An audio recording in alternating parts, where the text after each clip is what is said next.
Pada pertengahan abad Hijriah, bangsa Arab Selatan berbondong-bondong menjejakkan kakinya di bumi Nusantara. Dunia perdagangan menghantarkan para saudagar bangsa Arab menyebarkan agama Islam pertama di Perolak hingga tersiar ke pelosok negeri Aceh abad ke-7 Masehi. Perkembangan Islam semakin luas sampai ke Sumatera Utara, hingga menyusuri pantai barat Pulau Sumatera hingga abad 12 Masehi. Ketika Islam berkembang pesat di Tanah Melayu, perkembangan Islam berpusat di Pasai pada abad 13 Masehi. Salah seorang keturunan Arab bernama Ahmad Salim yang menjejakkan kakinya di Kerajaan Melayu Jambi Ujung Jabung sebagai patronase Putri Selaras Pinang Masak dalam menjalankan tugasnya untuk menyebarkan agama Islam. Peristiwa pertemuan Ahmad Salim dengan Putri Selaras Pinang Masak merupakan titik awal agama Islam masuk ke Kerajaan Melayu Jambi Ujung Jabung.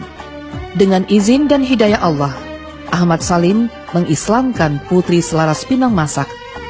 Asyhadu an la ilaha illallah wa asyhadu anna Muhammadan Rasulullah.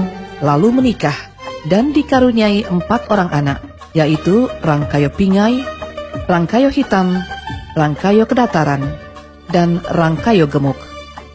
Ahmad Salim menghancurkan seluruh patung berhala dan tempat ritual umat Hindu yang ada di pulau itu, sehingga diberi gelar Datuk Paduka Berhala. Ketika Putri Selaro Pinang Masak dan Datuk Paduka Berhalo memasuki masa tua, lebih banyak menuntun dan membekali putra-putrinya tentang syariat agama Islam, seperti ilmu tauhid, fikih, dan tasawuf. Pada tahun 1480 Masehi, Putri Selaras Pinang Masak turun tahta Kerajaan Melayu Jambi. Kemudian secara bergantian, tampuk kerajaan diserahkan kepada putra sulung mereka, Rangkayo Pingai, yang memerintah tahun 1480 hingga 1500 Masehi.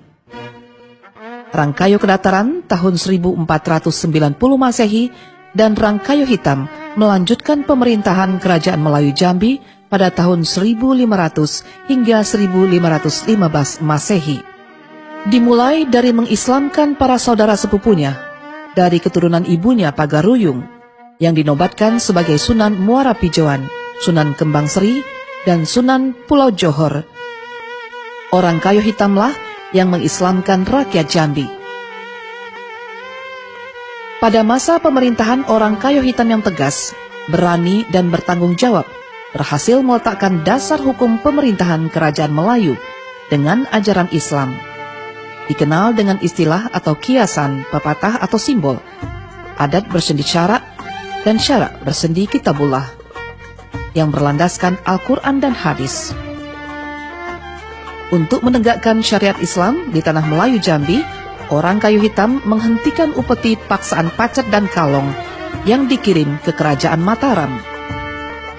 Memasuki usia tuanya, tampuk Kerajaan Melayu Jambi diserahkan kepada putranya Pangeran Rantau Kapas pada tahun 1515 Masehi, yang berkedudukan di Muara Tembesi. Pada tahun 1616 Masehi, berdirilah pemerintahan Islam pertama di Tanah Melayu Jambi, diperintah Sultan Abdul Qohar. Dia melakukan perdagangan lada di Jambi dan melibatkan para sultan dan para ulama. Pemerintahan Sultan Abdul Qohar berakhir pada tahun 1643 Masehi, dan pemerintahan Kerajaan Melayu Jambi dilanjutkan Sultan Culif Ingo Logo Rajo Batu pada tahun 1700 Masehi. Seorang keturunan Tionghoa Muslim bernama Sintai melakukan kerjasama dengan para sultan. Salah seorang sultan tertarik dengan keberadaannya, lalu menjadikannya sebagai menantu. Sintai diberi gelar datuk. Dari pernikahannya, Sintai dikaruniai seorang putri bernama Siti Fatimah dengan panggilan kecilnya Siin dengan gelar Nyai Resik. VOC Belanda ingin menguasai perdagangan Kesultanan Melayu Jambi. politik adu domba yang mereka jalankan merambah ke dalam Keraton Kesultanan Melayu Jambi. Keadaan sudah tidak kondusif. Hubungan antara Sultan meruncing. Kondisi ini membuat Datuk Sintai dan keluarganya meninggalkan istana keraton menggunakan perahu kecil menuju Kampung Pucung seberang Jambi. Datuk Sintai menetap dan bermukim bersama keluarganya.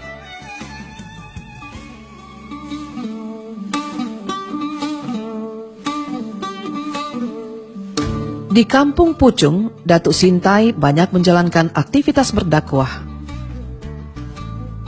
Dengan menggunakan jukung, dia menyusuri anak-anak sungai sekitar itu, keluar masuk kampung. Salah satu kebiasaan Datuk Sintai selalu memberikan kain dan kopiah putih khas Cina kepada masyarakat yang ditemuinya.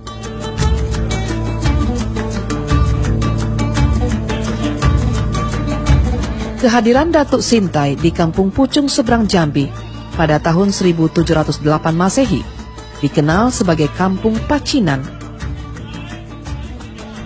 Pada masa Kesultanan Melayu Jambi diperintah oleh Sultan Nazaruddin, Keraton Kesultanan Melayu Jambi semakin kacau. Sultan Nazaruddin dipaksa menandatangani perjanjian kerjasama perdagangan. Aktivitas perdagangan kini dikuasai VOC Belanda. Pada tahun 1743 Masehi, Kampung Pacinan kedatangan seorang ulama salafus solehin Said Al-Habib Hussein bin Ahmad Brakbah dari kota Trim Hadramaut Yaman untuk berdakwah mengajarkan ilmu tajwid Al-Quran, tauhid dengan ajaran sifat 20, ilmu usul fikih, terhadap syariat dalam beribadah, serta ilmu tasawuf tentang ihsanul karim atau akhlak. Kagum dengan penguasaan ilmunya, serta sikap perilaku yang santun, Datuk Sintai tertarik untuk menikahkan Husein Brakbah dengan putrinya Siti Fatimah binti Datuk Sintai dan dikaruniai seorang anak bernama Said Qasim Brakbah. Setelah menamatkan pengajian dengan Husein Brakbah, para murid mulai beranjak tua dan dalam kondisi tersebut menurunkan ilmu yang diperoleh pada anak mereka masing-masing.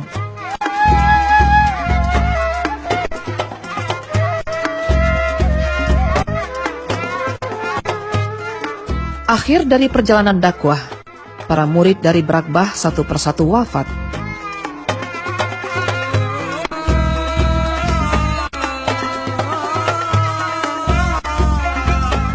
Langgar Putih Kampung Tengah yang dibangun Khatib bin Mas'ud pada tahun 1865 Masehi digunakan Abdul Majid bin Muhammad Yusuf untuk memulai pengajian pertama dalam rangka melanjutkan syiar Islam. Murid yang belajar dengannya diantaranya anak kandungnya sendiri, Abdullah Afandi, Burhanuddin, juga Sultan Taha, yang saat itu memegang tampuk pemerintahan Kesultanan Melayu Jambi, yang menggantikan ayahandanya Sultan Nazaruddin. Selain menjadi guru agama, Abdul Majid adalah penasihat Kesultanan Melayu Jambi. Di bawah kepemimpinannya, Sultan Taha membatalkan perjanjian dagang Sultan Nazaruddin dengan VOC Belanda. Dan Sultan Taha tidak mau berunding dengan pihak Belanda.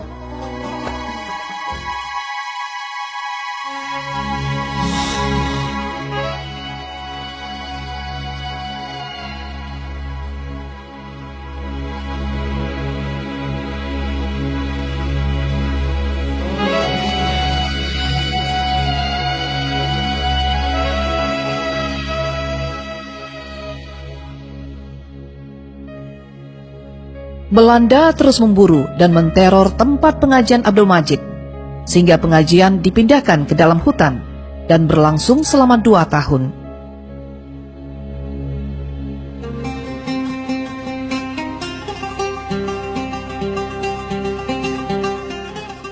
Sultan Taha meminta Guru Majid ke Turki untuk mencari bantuan pemerintah Turki.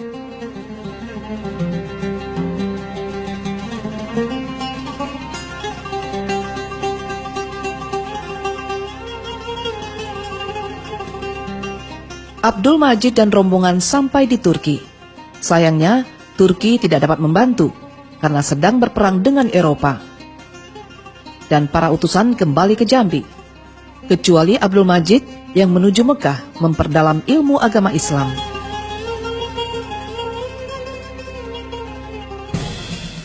Tahun 1904 Masehi, dikabarkan Sultan Taha wafat ditembak Belanda pada serangan dini hari.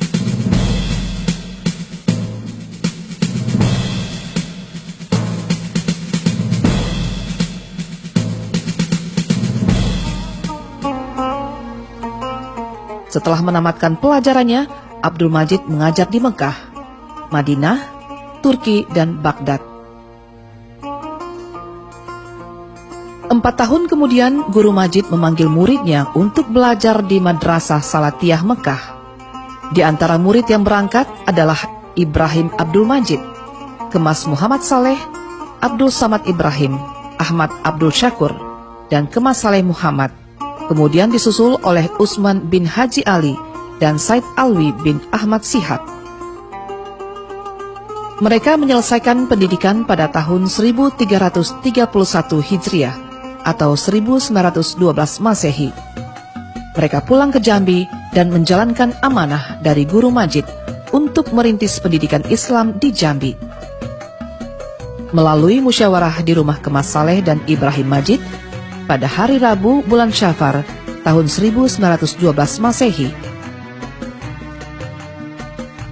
tercapai kesepakatan untuk membangun tempat belajar dengan mendirikan 3 unit rumah kutab dan 1 madrasah.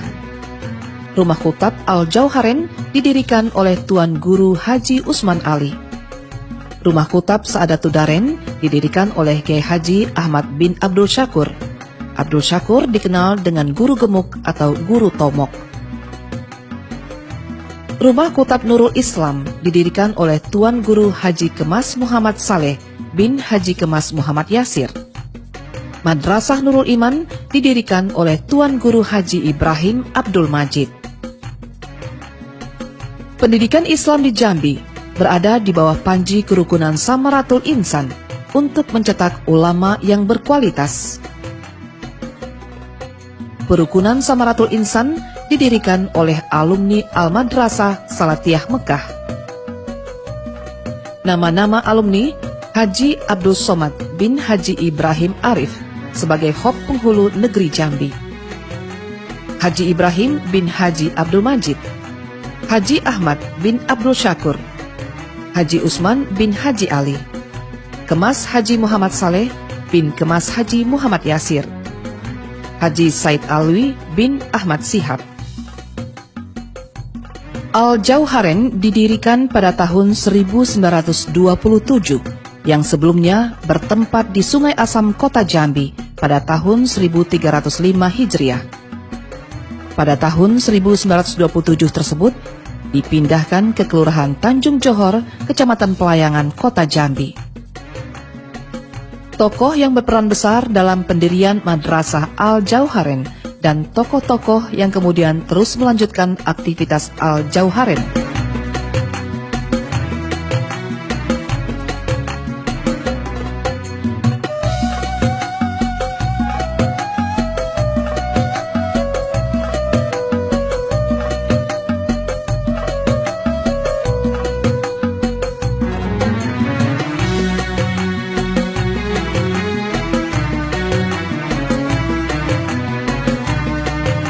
Madrasah Saadatul Daren berdiri pada tahun 1915 Masehi, didirikan oleh Kiai Haji Ahmad Syukur dan sekaligus menjabat sebagai mudir atau pimpinan pada madrasah tersebut. Setelah wafat, dijabat sementara oleh Kiai Haji Mahmud Zuhdi. Setelah itu diadakan pemilihan dan terpilihlah Guru Kiai Haji Abdurrahman Zainuddin. Setelah itu dilanjutkan oleh Kiai Haji Abu Bakar Saifuddin. Setelah meninggal, terpilihlah Guru Kiai Haji M. Zuhdi. Setelah beliau wafat, terpilih Guru Kiai Haji Abdul Majid bin Abdul Somad. Karena ada masalah intern pada masa itu, maka Guru Kiai Haji Abdul Majid diganti oleh Guru Kiai Haji Abdullah Syargawi sebelum tahun 1950. Setelah kembalinya dari Mekah, Guru Kiai Haji Jadawi bin Kiai Haji Abu Bakar Saifuddin diserahkan pimpinan Saadatul Darain selama lebih kurang 30 tahun. Kemudian wafat dan terpilih kembali Guru Kiai Haji Zaini bin Haji Abdul Qadir. Kemudian Guru Kiai Haji Zaini bin Abdul Qadir menyerahkan mudir kepada Guru Kiai Haji Abdul Qadir Mahidin. Juga kemudian mengundurkan diri dan diserahkan kepada Guru Kiai Haji Helmi bin Abdul Majid sampai sekarang. Tokoh-tokoh Saadatul Darain.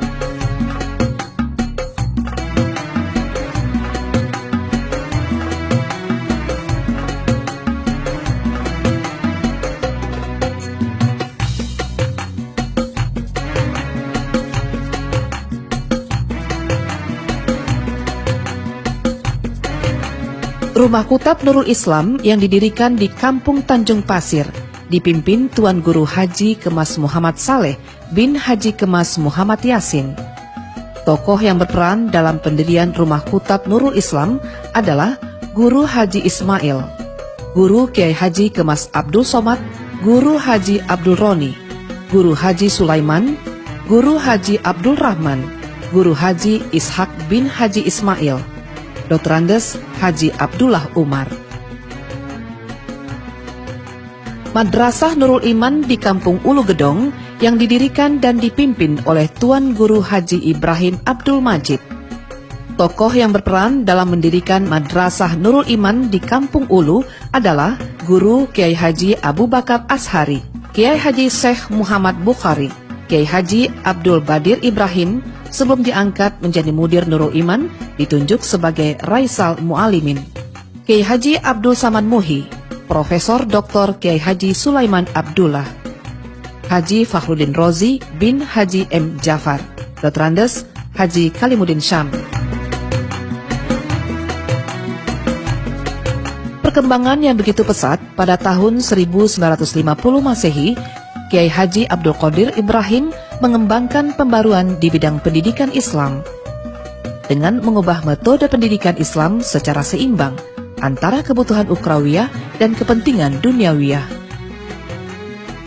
Kiai Haji Abdul Qadir Ibrahim mendirikan Madrasah As'ad di Olak Kemang yang kini dipimpin oleh Guru Haji Muhammad Najmi Abdul Qadir.